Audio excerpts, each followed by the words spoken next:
loading snacks. What it do, snackers, snackettes, and snack X's. Your boy Gage is here in the building along with Jokes. Yo, yo. And you are now tuned into Loading Snacks Weekly, where we get together once a week and we talk about things that are happening in pop culture and today. Today, Jokes, we're going to talk about Nvidia's new DLSS 5. We're going to talk about we're going to watch the new Star Wars Maul, the official trailer. We've gotten teasers. We got a trailer now. So we need to check that out. And we're going to talk about our time at AwesomeCon from over the weekend. And I'm going to give you my list of the top 5 all-female ensemble films. It's going to be an interesting list. Before we do that, Jokes has a job to do, right? So he's getting that link to our website up for those of you who are in the chat, hanging out. Look, go to the website, check us out, follow us across social media. Easiest way to see what we're doing, what we're up to, what we've been up to. We've been pretty busy over the last couple of weeks. There's still a lot of content being cooked up, edited, and rolled out.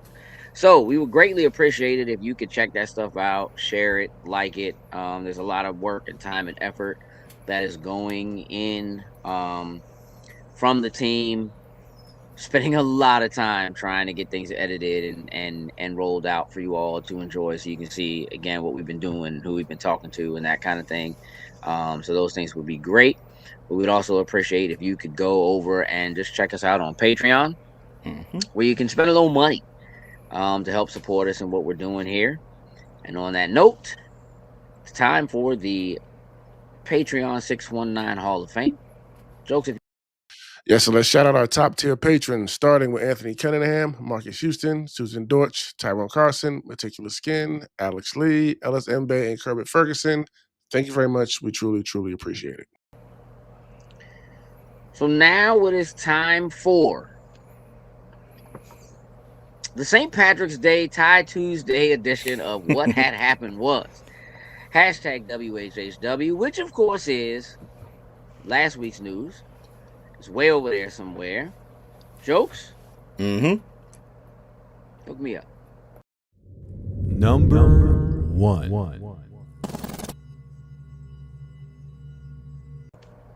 You know, Jokes,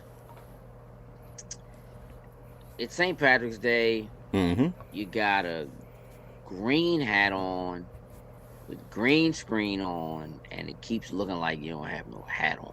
I know. It's like it's catching it all of a sudden. Like, I don't know. Maybe I just got to do a little adjust.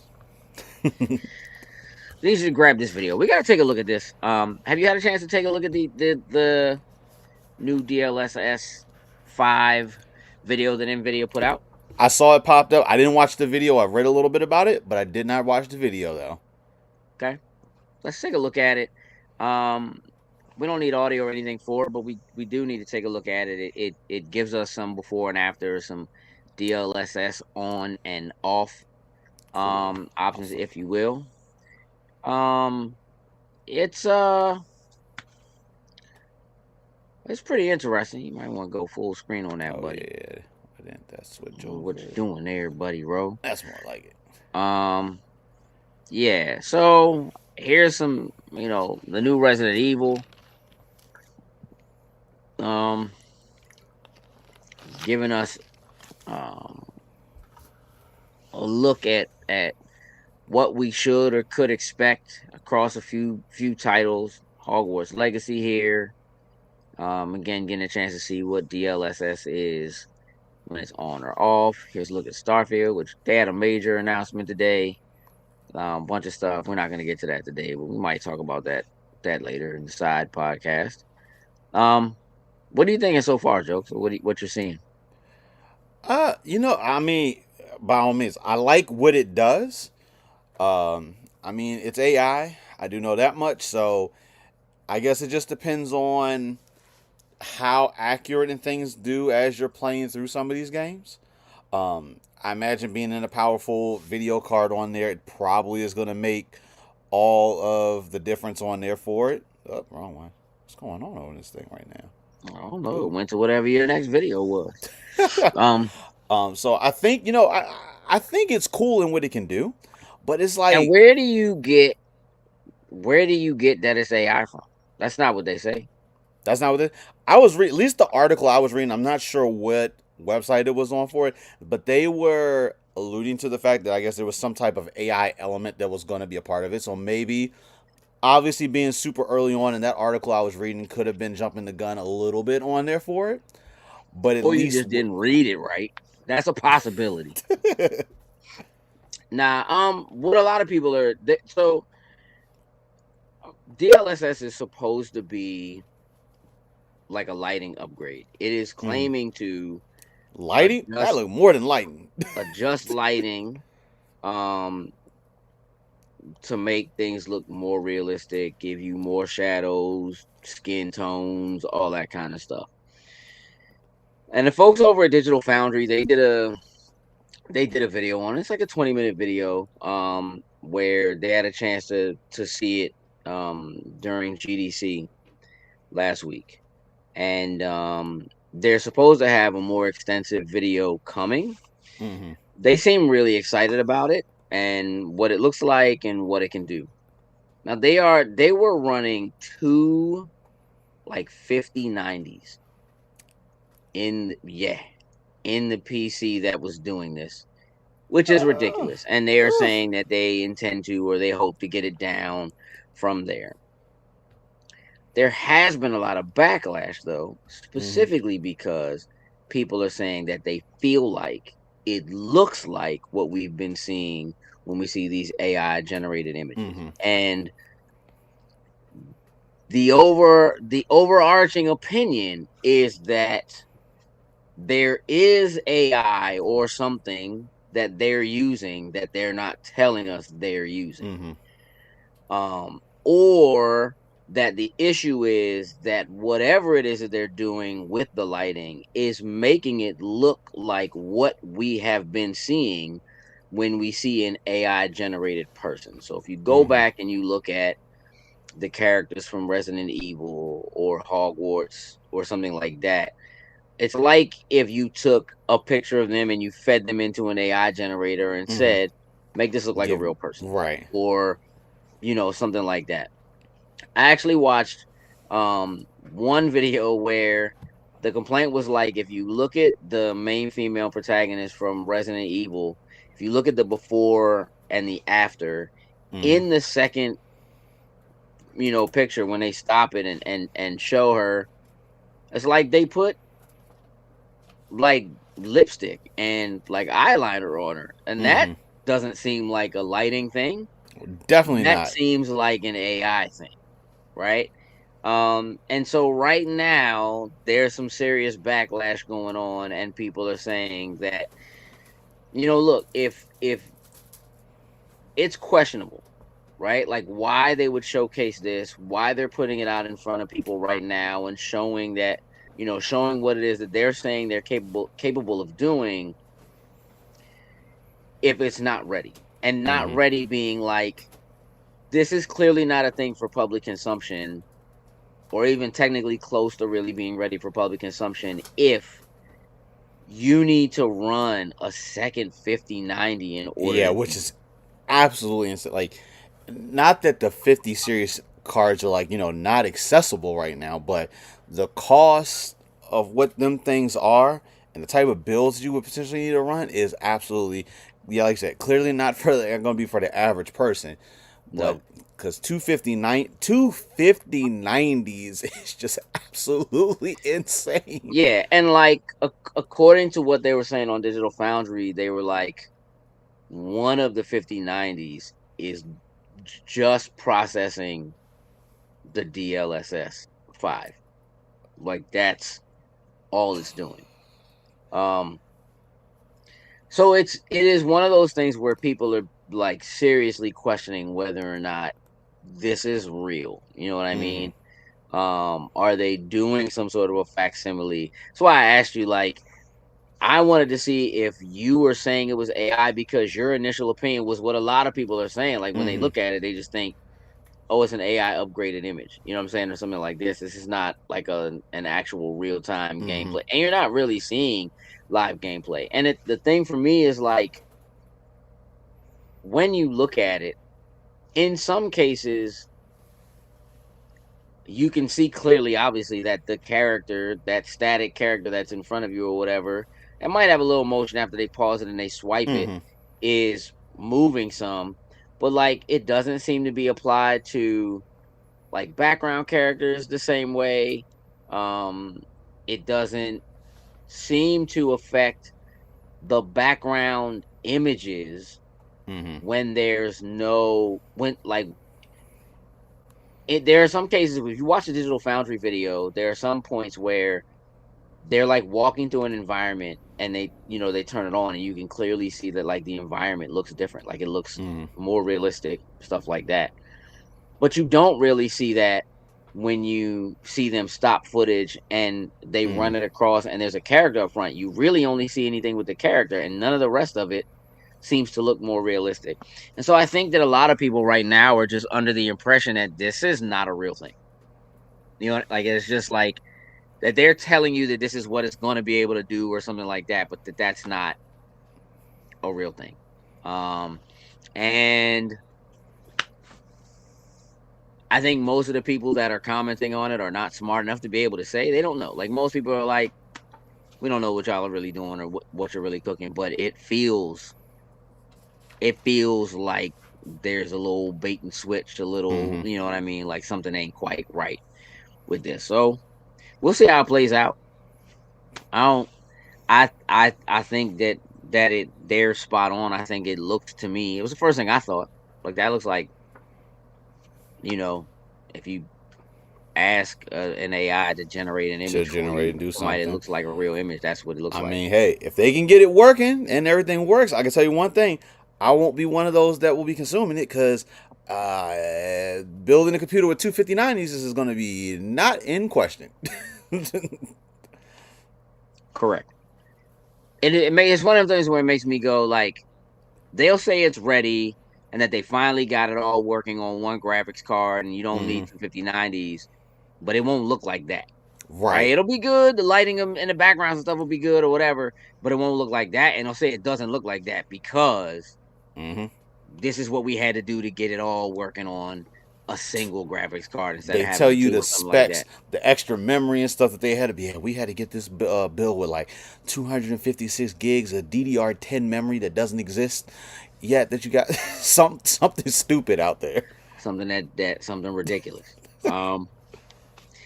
Look, man, that kind of stuff when they put that stuff out there, it seems too good to be true, and Mm-hmm. sometimes it is, bro. We'll just have to wait and see if it actually ever happens. Hook me up, dog. Number two.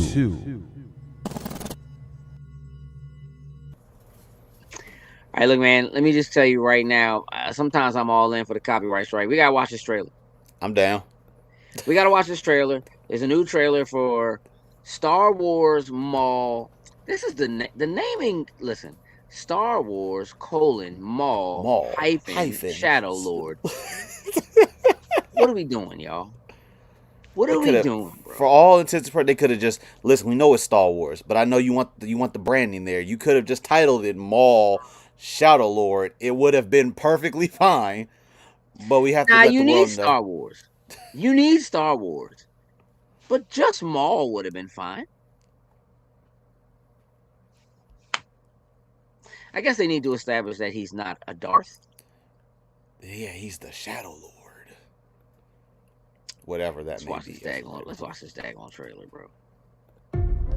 Our target is a syndicate leader. He is associated with several criminal organizations. And proficient with a laser sword. Really? With the laser sword. Right. We know what lightsabers are. Come on. The Empire tried to kill me. Their betrayal demands consequence. And that consequence requires a weapon. Together, we can destroy the Empire. He wants to fight as allies. The Empire may be our common enemy, but Maul will never be our ally. Ooh. Yeah. Find him. Whatever it takes. This is escalating out of our hands. The Empire will want answers. The Empire will lock this planet down. Jedi, where is Maul? I'm right here.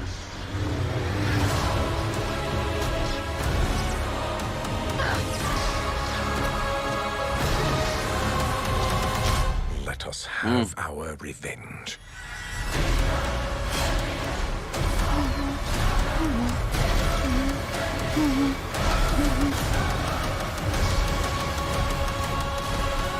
We're not gonna take out the whole Empire.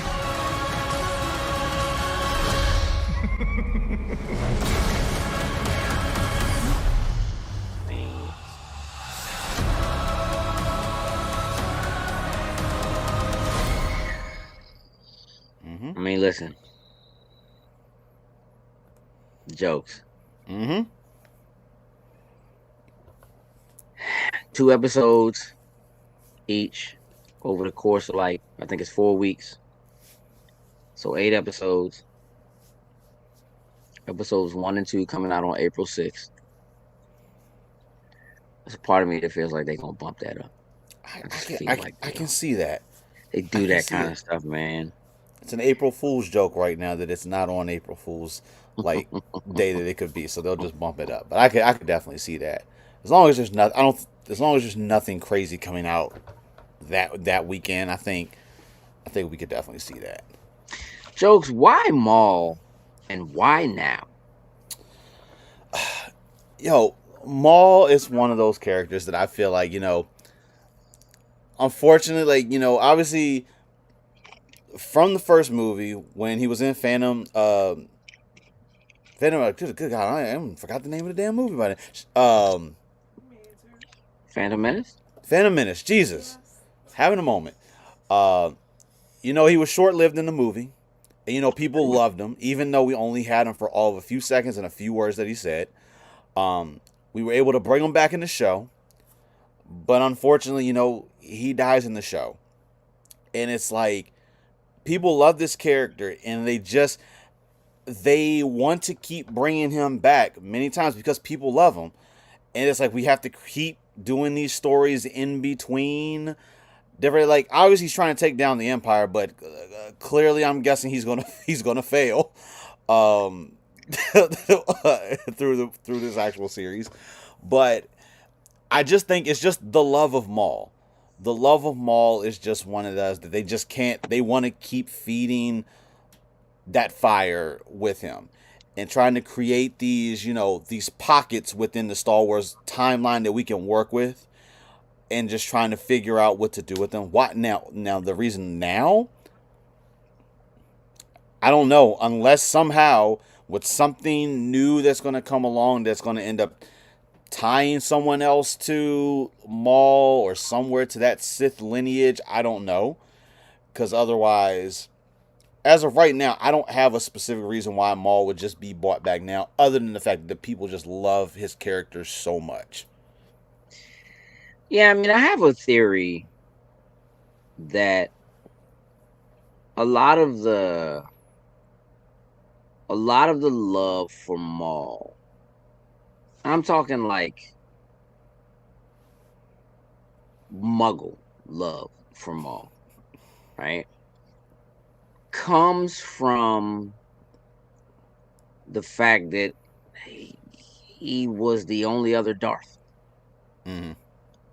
That, like, if you were like just a regular moviegoer and you watched the first 3 Star Wars films, when they finally did the prequel trilogy, Mm-hmm. and there's this mysterious character with this crazy look, with the red and the black, the horns on the head, clearly a threat in some manner with the hands, taking on multiple Jedis at once. Little to nothing to say, but he's a Darth. Mm-hmm. You mean a Darth Maul? And Maul is as a name to get mauled. Like Maul is it's a dope name. You know what I mean? Like it is. There's Vader and there's Maul, and for most of the standard Star Wars public, that's about as Darth as it gets. Like there isn't anyone else, right? You don't. All the other people that we might know about, if you're even a little bit in depth, Plagueis and right, there are other Darths, if you will, Sidious and what have you. But like for the majority of the going public, just the oh yeah, I like Star Wars, I think it's cool. There's Darth Vader and there's Darth Maul, and that's it.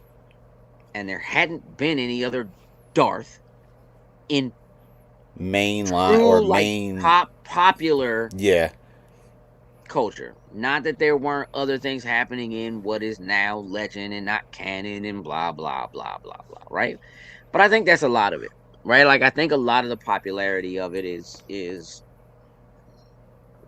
color scheme, lightsaber, martial arts, and Darth. Those are the things. We didn't have martial arts with lightsabers until we had Maul. We certainly didn't have a two-sided, not at all until the prequel movie. Hey, listen, that was one of the selling points for that commercial when it first came out, and you saw 100%. As a matter of fact, 1,000,000%, right? So, like a lot of it, I think is that, right? Is that like for the general public, technically he's the only other Darth. Like that's the only other one they know. And I think that does a lot and it says a lot. But yeah, man, look, I'm super excited for this and to see what they do. It looks like the storyline is going to be one that I can like really get behind. So we'll see where it goes. You know what I mean? We'll see where it goes. I'm excited. April 6th is it's like 3 weeks out. Not that far away. Yeah. Hook me up.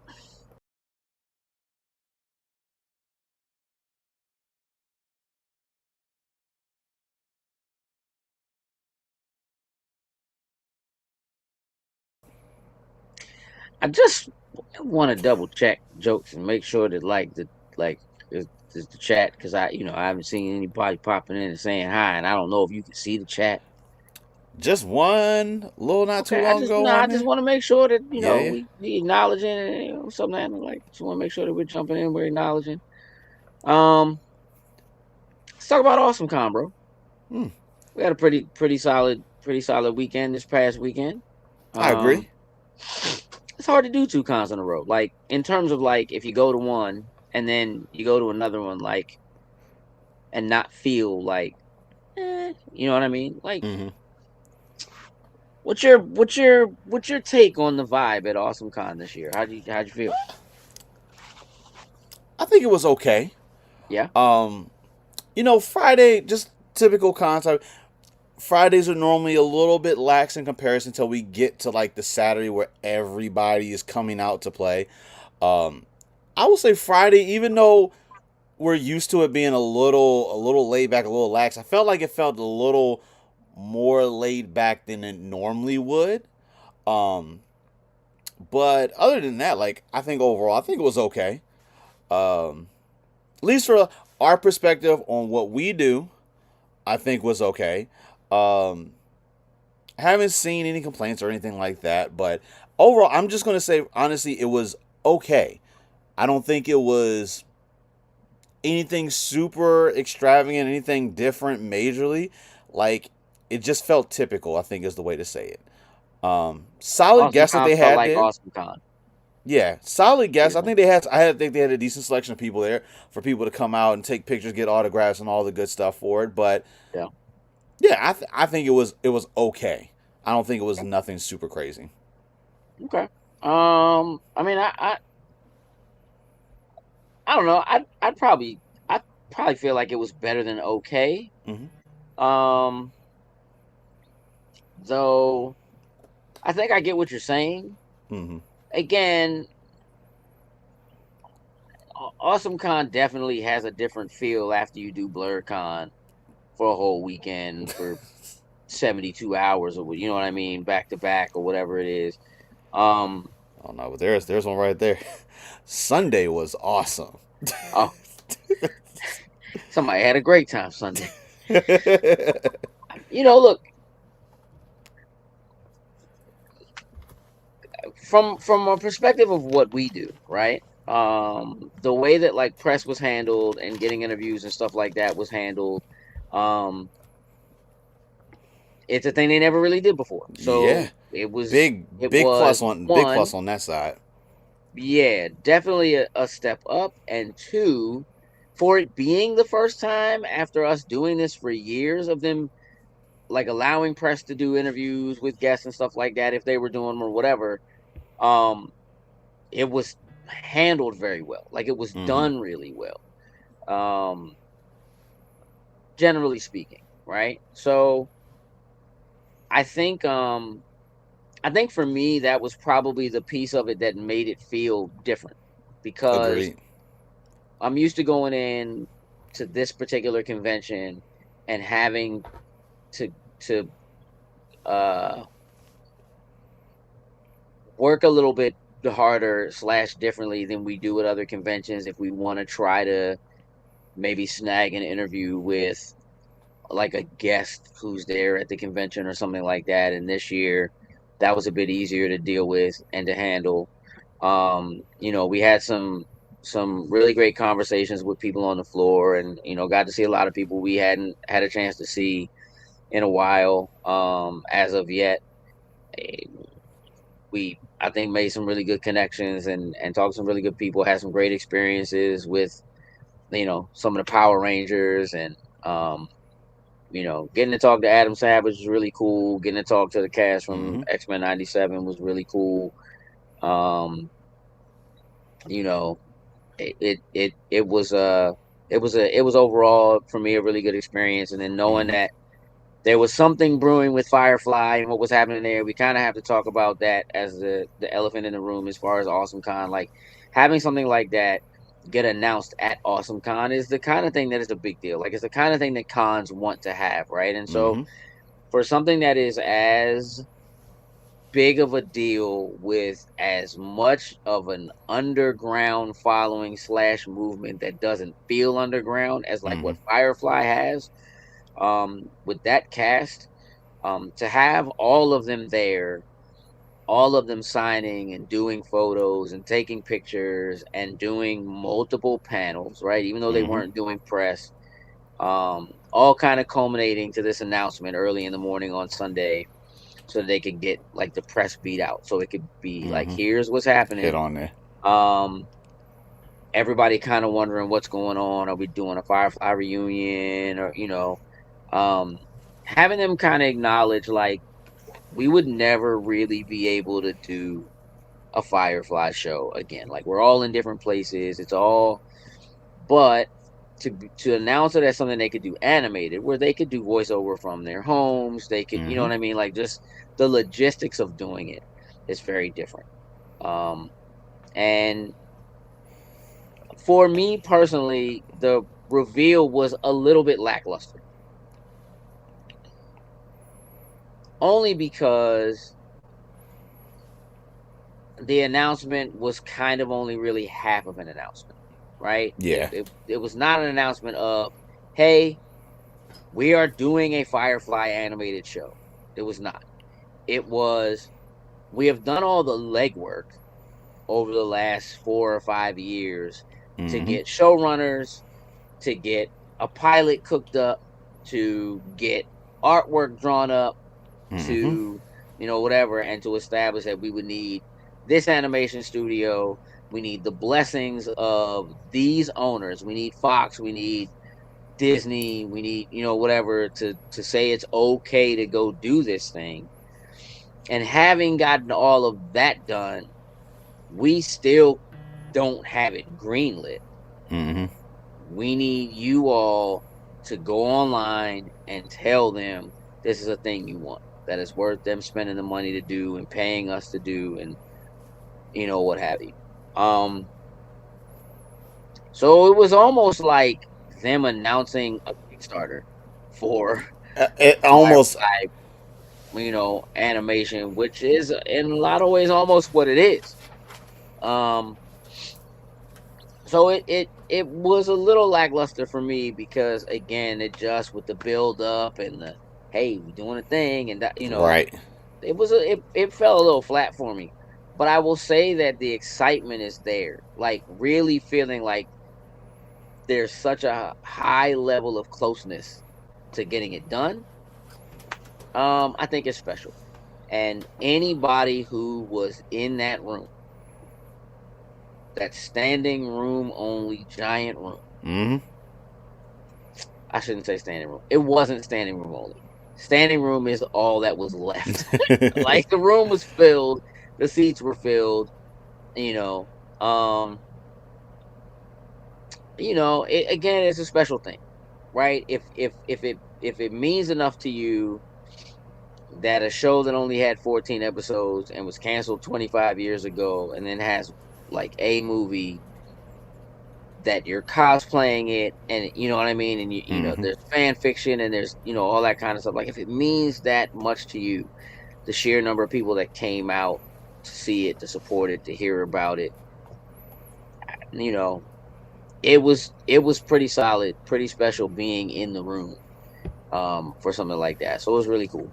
Outside of that, pretty standard. What do you think about it moving back to April out of March? I'm actually good with that. Especially like Blurred is now really going to designate itself in March, and if somehow, like right now, back to back, we can make it work. But if by some chance, with them both in March, I feel like there was going to come that time where they were going to end up colliding with one another. So I'm actually happy with it being in April. So that kind of gives us a little more breathing room between going to con each week. Don't get me wrong. I enjoy being able to go to a con back to back. But it can be, for what we do and being able to make sure that we can get content and stuff out, like, it's like there's just so much, and then it just piles up on top of one another because it's like literally con one behind the other for it. But being in April, I'm good with it. That pretty much sets us up for essentially January, February, March, in April. February, Katsu sometimes is really on the fence if we're really going to do it, but that pretty much sets up the beginning of 2027 already 4 months straight. So I'm good with it being in April. Yeah, I mean, whatever.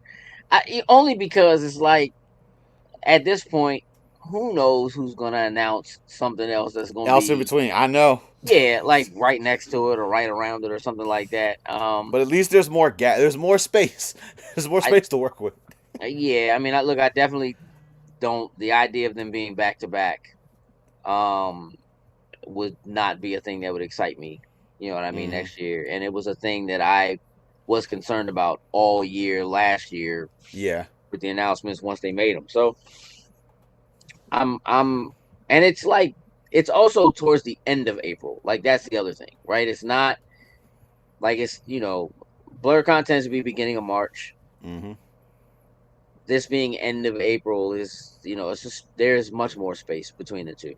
So a little room to breathe, I think, is good. I think it's good for the area. I think it's good for people's pockets, and so forth. So, yeah, I think that's cool. Okay. That wraps it up for what happened was. Time to move into some top 5 content. So now I got to turn back and face you again. While you turn and face, I'm going to throw a couple of these up here. Oh, yeah? Hey, Heather, how are you? Marcus said it was 100%. definitely interesting, but it was awesome seeing everyone. What was the interesting piece, Marcus? Pretty sure he was when we was talking about how the weekend felt overall. Yeah. We were talking about it. And of course, you at the party. There is no party. Party's at your house. Party's at your house, Kate. Yeah, look, we gotta get into some of these. Again, it's Women's History Month, so this top 5 is about ensemble casts. For me, an ensemble cast is like 4 or more women. And this is a little interesting for me, as I was kind of going through and trying to figure out what was what and kind of where I wanted to place things and how I felt about the different films. I like them for different reasons, which I guess I'll just explain as we do it. So here's my number 5. It's Birds of Prey and the Fantabulous Emancipation of One Harley Quinn, which is a terrible name. Yeah, the title was. It is also one of the reasons why I think this movie didn't do so great. However, here's why this movie makes my list. As I was going through movies I could think of off of the top of my head that had a female-led ensemble cast, there really weren't any that had action, except this, right? And as a whole, a movie's pretty solid. It's a fun time, right? And in comics and in comic books, there are a lot of female-led titles. But in terms of having action films and stuff like that, at least in the US, there's not a lot of that, especially not ensemble. You might get a movie with a female lead and it's an action movie like a Ballerina that just recently, but even that is still coming in off the strength of John Wick, which I kind of feel like is cheating a little bit. So I think that the cast did an excellent job. I think they all fit their characters from the comics to a T. We hadn't really seen depictions of most of those characters in live. I don't really any of those characters in live action in a movie theater. And so I think the movie is actually pretty solid. And to be honest with you, I was surprised that it made this list and that it was this high up on the list. My number 4. Number 4 is Pitch Perfect. I love this movie. I was surprised it wasn't higher on my list. Jokes, have you seen this movie? I have not watched Pitch Perfect. We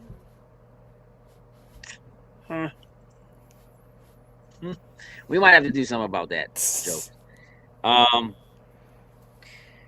This movie is way funnier than it has any right to be.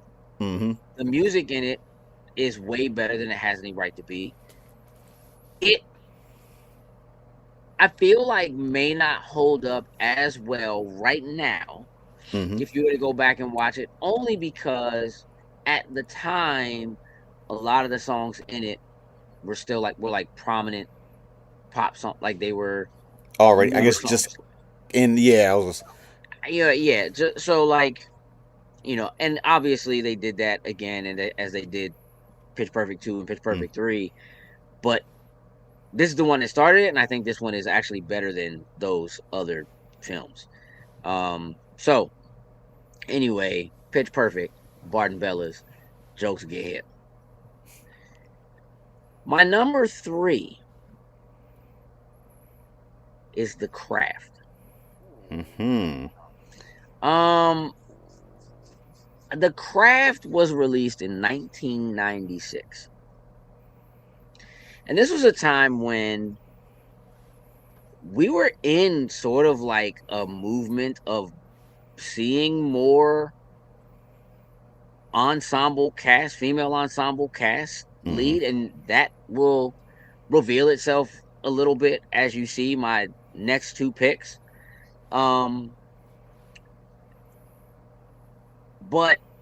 in terms of a film that is, it's not, I wouldn't call this horror. It's not horror. Maybe it's a little bit of a thriller.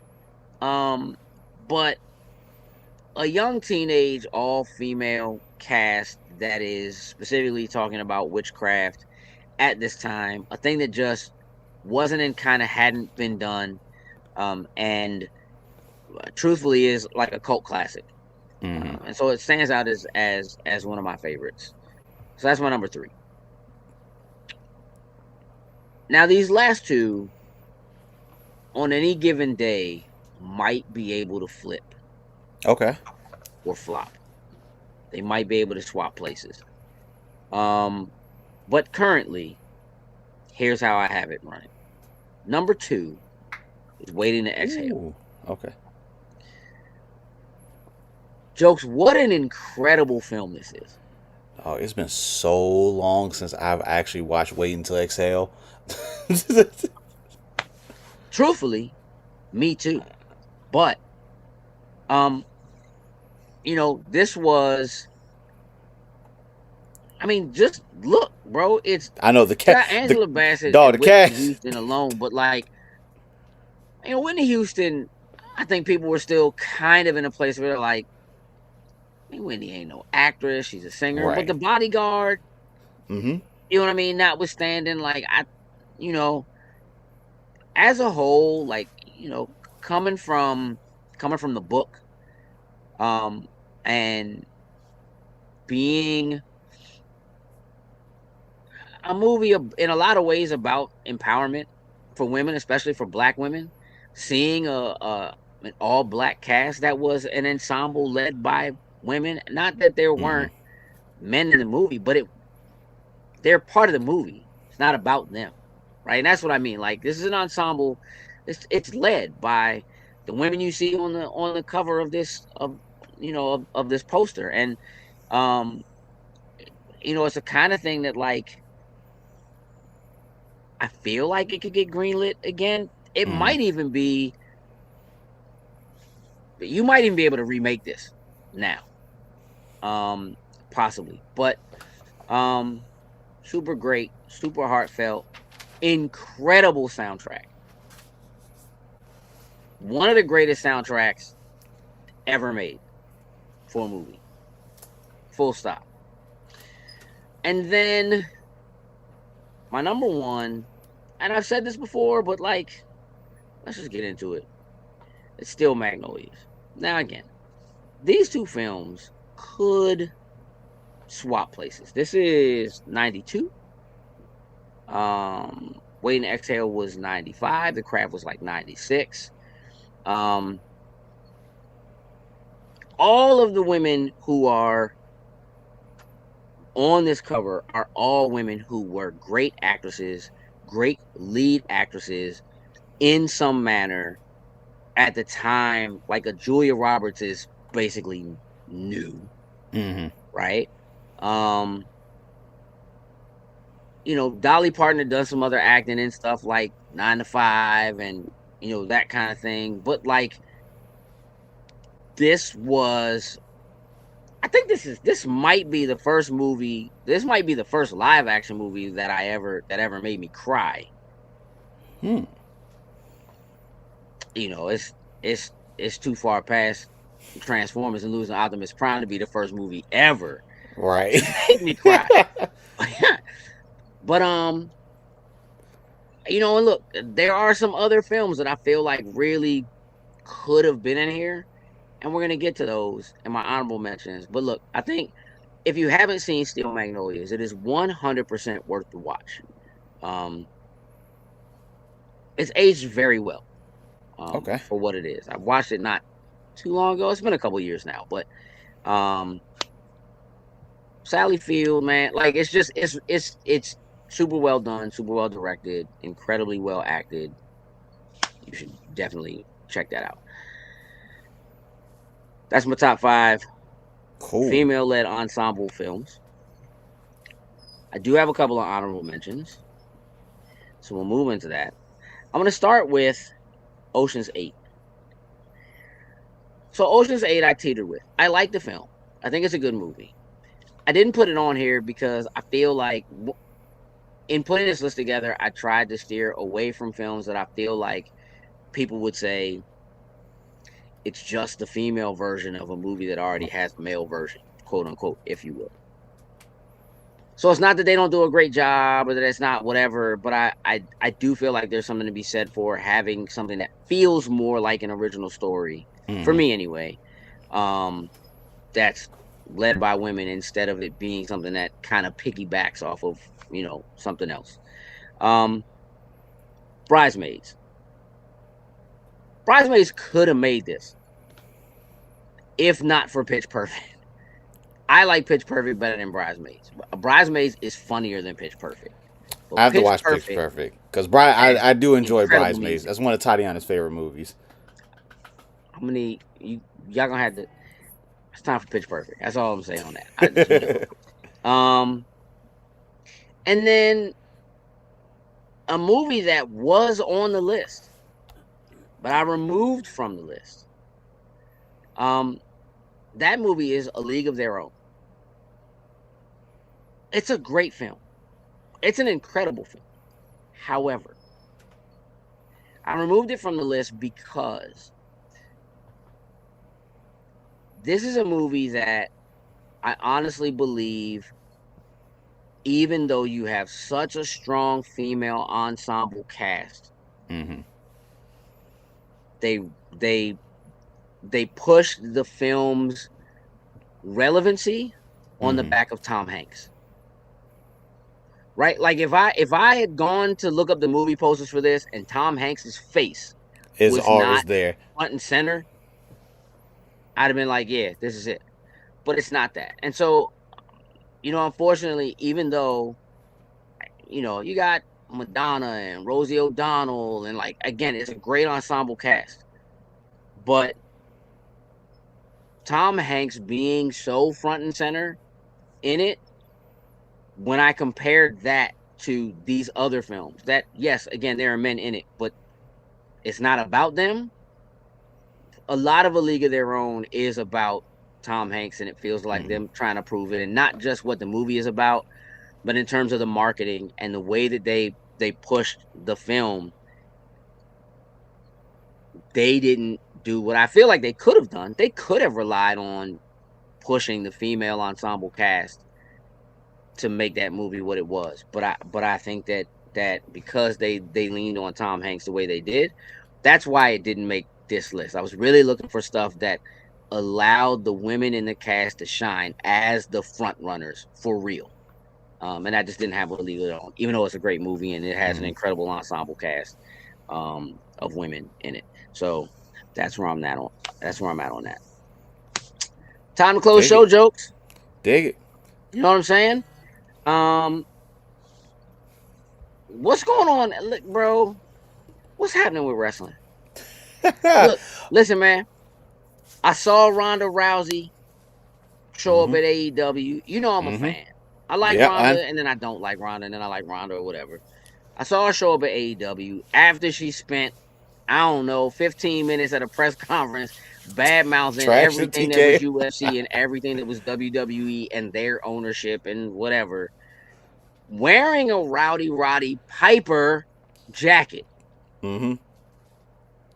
Which is, I don't know, whatever. Talk to me, dog. Yeah, that was at AEW Revolution. This past weekend, AEW had their pay-per-view, which is was actually a pretty solid pay-per-view, I have to say, overall. So AEW got a little bit of my attention with that one. Now I hope they can take the momentum of that and keep running with it. You guys know I have some issues still with AEW.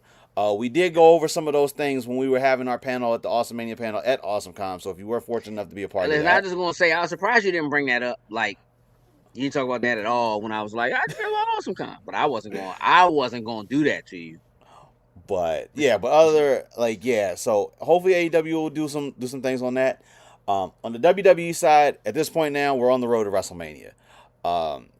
Right now, we're just about a month out from Mania, so now we're starting to see a lot of that card start to formulate over these last few weeks. Cody is champion once again, like literally within the split thing. That's mostly, I know Drew's going out to do Highlander if they don't switch, whatever, but Cody versus Randy is pretty much going to be what I'm looking at being the main event of WrestleMania probably. Brock Lesnar will be in a match against, I know for you it doesn't really mean anything, but Obafemi. Really good setup to their match last night on Monday Night Raw. But we're in that getting gears turning, because as of right now, I think we only probably have maybe 4 confirmed matches for Mania, which is completely far off from what we should have by the time we get there. So I mean, clearly for a 2-day event. For a 2-day event. Matches. So a lot of these other matches are going to get thrown together, which hopefully they make them make sense and not just some random one-off type things, but we know how WWE can do from time to time. But those are your biggest things that are going to go on right now. Really, for the next couple weeks, Mania really is going to be the focus than anything else. So expect to see some content coming out about WrestleMania, maybe some favorite moments, some things for it. But yeah, we are literally a month away from WrestleMania once again. When's the next episode of The Finisher go live? We're going to be looking at next week for The Finisher. Not tomorrow, next Wednesday. Next week. Yeah, just with everything, our cons and stuff, things are a little bit off. Now we got to get back to the normal grind on content and everything. So me and Marcus, we're gonna do it fresh. We're gonna have it ready for next week. Cool. All right, broski. It's time to wrap up for real this time. I want to thank everybody for hanging out with us this evening. I greatly appreciate your presence. I want to give a shout out to everybody who, showed love, not just last weekend, but the weekend before. Just lots of hugs and high fives and handshakes and daps and that always feels really good. To kind of see people and reconnect with people in person, out and about in a place where we're just enjoying ourselves. We're, spending money maybe we're not supposed to be spending, and seeing cool things and commenting on cosplay and all that kind of stuff. So shout out to all those folks. I need to give an additional shout out to Leah Sanders, who is always really great about having these little packed snacks and pins and things like that. Leah's really awesome. It's always really great to see her. So I need to give a little extra wink to Leah for looking out.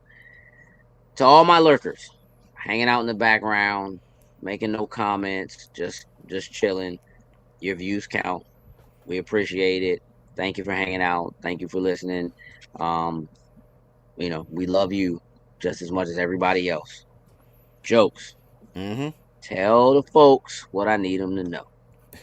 Remember, y'all, just because you have a well thought out plan doesn't make it a good idea. With that, we're out. Toodles and moves.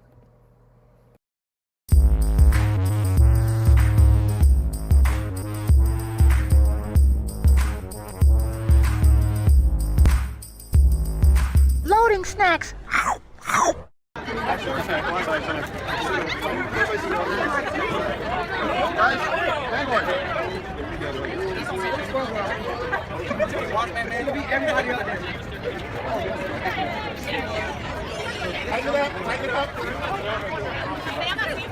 your wing up and down.